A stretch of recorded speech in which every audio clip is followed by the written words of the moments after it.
back to discuss another problem from Fluid Mechanics and Hydraulics, Chapter 4, Relative Equilibrium of Liquids. An open tank of 3.5 meter long, 2 meter wide, and 1.8 meter high contains water to a depth of 1.3 meter. It is moving parallel to a pair of longest sides. Determine the maximum acceleration without spilling any water and the volume of water spilled if accelerated to 3 meter per second squared. The first question, we will solve for the maximum acceleration of the truck without spilling any water. Now, the accelerating liquid would cross the symmetry, so this is 0.5, which should be half of the length of the tank, which is 1.75. Let's call this angle theta, and this side is equal to 0.5. Identify the given, we have height is equals to 1.0 meter, height of water 1.3 meter, acceleration is equals to 3 meter per second squared. Using the formula, theta is equal to acceleration over gravity.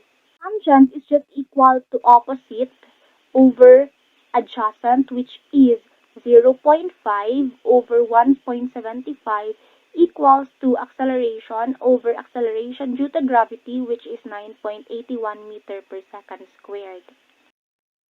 Unit for this will be cancelled. Thus, A is equals to 2.80 meter per second squared. Second question, we are asked to solve for the volume of water spilled if accelerated to 3 meter per second squared. Since 3 over the gravity 9.81 would be less than 1.8 over 3.5,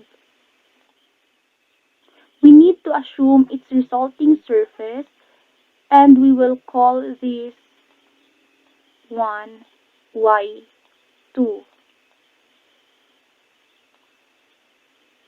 And theta is equals to y2 over 3.5 equals to 3 meter per second squared times 9.81 meter per second squared. Y2 now is equals to 1.07 meter. Since the unit for this would be cancelled out, and this one. The analysis is the volume that is spilled is equal to the final volume of air minus the initial volume of air. The final volume of air is represented by this triangular wedge, which is 1/2 of 3.5 meter times y2 times the width of 2 meter wide. And the volume of air initial is 3.5 times 0.5 times 2. Now we already have this value, and now we can solve for the volume of water that is spilled. The volume that is spilled is equal to 0.245 cubic meter. I hope you learned something from us. Don't forget to like and subscribe on our YouTube channel. Thank you, and see you in our next video.